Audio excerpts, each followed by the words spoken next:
Se você ainda não passou por isso, já deve ter visto algum pai ou mãe passando. A criança faz birra, rola no chão, dá aquele trabalhão e até um vexame, né? Como lidar com situações como essa? O que fazer quando a criança age desse jeito? Quem vai ajudar aí, eu, você e todo mundo, é a psicopedagoga Maria Carolina Lolli. Tudo bom? Tudo bem, Elaine? E aí? Criança fez escândalo. Sai de perto, sai correndo e fala, não é meu filho? Pois é, né? A gente não pode fazer isso. Embora muitos pais queiram, né, fazer isso, mas a gente não pode fazer. Quando a criança faz uma manha, aquela birra inesperada, é porque ainda ela não consegue lidar com aquelas situações de frustração. É muito difícil para a criança de 2 anos até os 4 anos de idade conviver com o não, conviver com a contradição, porque eles ainda não aprenderam ali, não desenvolveram essas habilidades, né, cognitivas de entender o que é não, que agora eu não posso, agora não vai ser seguro, agora não é bom para mim. Então, para isso, a gente precisa de pais calmos, controlados, para ensinar essas crianças a conviver com essa contrariedade, com esses nãos aí da vida. Agora, é muito importante lembrar que não é uma palavra muito importante para a criança, Com inclusive, né? Para certeza. criar para depois seja um adulto que saiba lidar com isso, Isso né? mesmo. Então, por isso que a gente fala que quando você não pode quando você não pode cumprir aquilo que você prometeu, então não prometa, né? E se você prometeu alguma coisa, desculpa, então cumpra aquele combinado com a criança.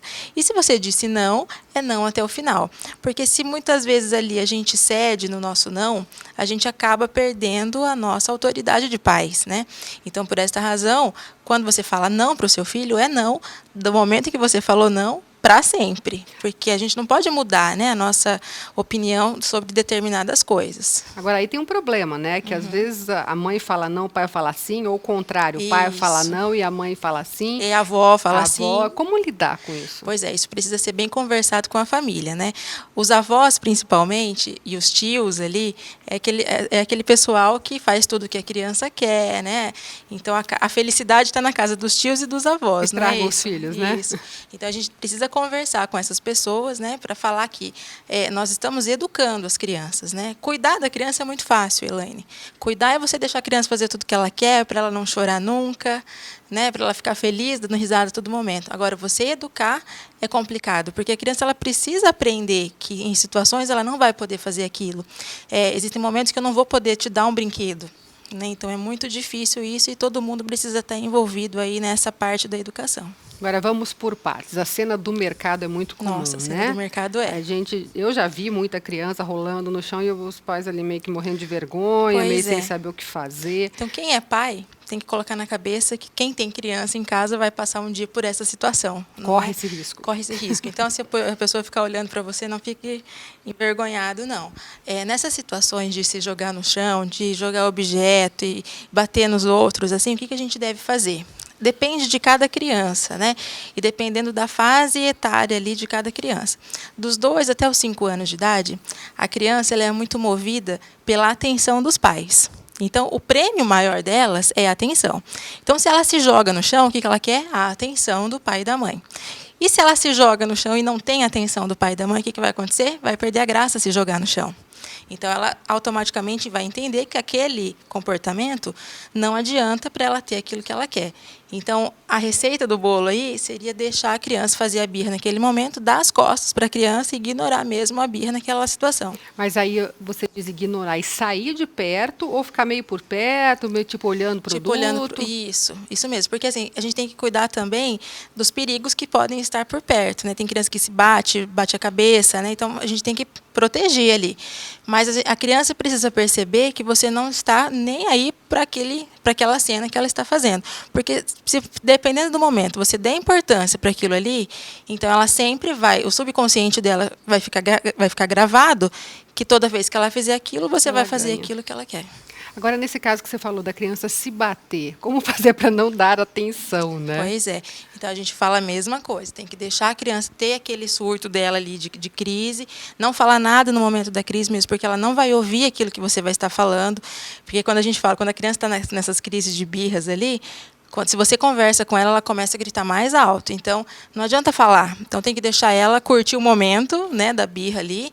Quando passar, daí sim, você chama ela para perto de você e explica claramente por que você não vai fazer aquilo e que essa situação não vai convencê-lo, né? Então, assim, falar, olha, eu não vou comprar aquilo porque eu não tenho dinheiro. Eu não vou comprar aquilo porque você não pode comer aquilo. Mas eu digo no caso dela bater cabeça em algum lugar ou em riscos de se machucar, você Pois segura, o é. que você faz? Então, aí depende de criança para criança. Existem crianças que têm as síndromes dos transtornos parecidos ali com o autismo, então a gente precisa segurar. Quando a criança não tem problema nenhum, então a gente tem que ficar por perto ali cuidando, né? E se ela tentar se bater, se jogar contra a parede, segura firme, olha nos olhos dela e fala não, né? Então essa seria uma dica. Quando a criança vem para bater, também a gente não pode dar o tapa, sabe aquela coisa de a criança bate em você, daí o pai vai lá e dá um tapa na criança também. Então isso também é errado. O certo seria, no momento em que ela fez o ato de bater em você ou no amigo, segure o braço da criança firmemente, olhe nos olhos dela e fale não. Então isso tem que ser sempre assim, com posicionamento firme. As crianças pequenas, dos 2 até os 4 anos ali, elas entendem que se você bater nela, ela não está sendo corrigida com isso. Ela entende que você não gosta mais dela. Então, a gente não quer ter uma criança frustrada mais para frente, né? Então, por essa razão, evite bater no seu filho, né? Sempre converse, disciplina, mas não violência, né? E quando ela parte para mordida, puxa cabelo? Do mesmo jeito. Então, a gente segura na mão, olha firme nos olhos e não. E isso é para todas as vezes. Aí tem aqueles pais assim que falam, ai, dá risada, sabe? Ai, que é bonitinho. Não é bonito. Nesses momentos, a gente não pode elogiar. E a gente elogia depois, quando ele tem o comportamento positivo. Então, assim, a criança teve um comportamento que você não gostou. Repreenda, né, depois do surto ali, repreenda. Fale por que você não gostou, né? E na próxima vez que ela fizer alguma coisa que você aprove o comportamento dela, que ela tenha te ajudado, que ela tenha feito alguma coisa de bom para você, você elogia e fala, olha, isso é muito bom você fazer, tá vendo? O papai, a mamãe te ama muito porque você é uma criança comportada, porque você é uma criança obediente. Então, sempre reforça os lados, as coisas positivas que a criança faz, em contrapartida, né? Então, não, se você é não, é não. Então, a gente não pode alimentar essas coisas. Eu li um estudo há um tempo atrás que dizia que a criança, tipo de 2 até uns 4 anos, ela trabalha muito com instinto, quase como um animal. Isso. E que ela sente a vibração, a sua energia quando você emprega uma palavra, quando você fala com ela. E que daí, por exemplo, se você falar não, ela já, tipo, ela acha que ela ganhou. É verdade. Então, a maneira como você reage frente a uma criança é muito importante também, porque ela sabe, pelo tom da sua voz, se aquilo que você está falando é verdade ou não. Então, por isso que a gente precisa ser firme quando tem que ser firme, tem que ser... Então, se você gosta mesmo e ela vai perceber isso. Para a criança, não adianta a gente ser falso, porque ela vai saber que você é falso e você não vai conquistá-la desse jeito, né? Então, quanto mais verdadeiro você se pareça para uma criança, melhor. E quando você brinca, às vezes, tipo, nananina, não, nada disso, isso também não resolve. Também não, é aquela coisa do falar infantilizado, né, Elaine? O não tem que ser prevalente em todas as situações. Se você falou assim, olha, eu não vou comprar tal coisa para você, então não compre hoje, não compre amanhã. Se você falar assim, olha, vou comprar tal coisa, ótimo, vou comprar, mas no dia do seu aniversário. Então, só compre no dia do aniversário. E avise para as pessoas próximas fazer isso que você está pedindo, né? Então, não passar por cima da sua palavra. Agora, vale lembrar também que quando fala de falar um não duro, não é um não para derrubar a criança. Com certeza, né? Falar não é falar não. Não precisa gritar, né? Quando a gente grita, a gente está instigando esse comportamento na criança. As crianças, elas são ótimos imitadores. Então, se você tem esse comportamento de nervosismo na sua casa, o fato de você gritar, o fato de você jogar objeto, sabe? A gente não pode querer que a criança não faça a mesma coisa com os outros.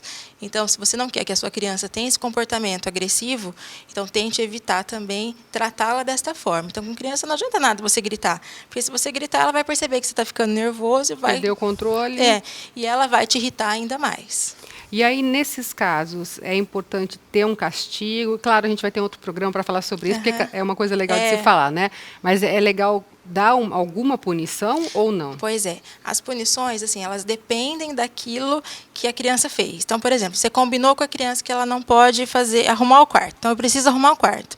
Não arrumou o quarto. Se você não arrumar o quarto, você não vai assistir tal desenho. Então, esse é um castigo, né? E ele deve ser cumprido. Se você falar, você não pode assistir o desenho. E a criança vem lá, chora para você e você coloca o desenho para ela, você não serviu para nada. Então, ela vai saber que todas as vezes que ela não arrumar o quarto, se você falar qualquer coisa, ela não vai atender e você vai continuar arrumando o quarto dela, vai continuar fazendo as coisas por ela. Então, o castigo, ele precisa ter uma razão de ser. Não é para dar o castigo por dar, sabe? Precisa ter uma razão e a criança precisa entender, olha, você não está assistindo o desenho porque você não fez tal coisa. Se você fizer tal coisa, aí você volta a assistir o desenho. É preciso tomar um cuidado muito grande para que o choro e a birra não virem uma moeda de troca, Com né? certeza, com certeza. E tem crianças que confundem muito.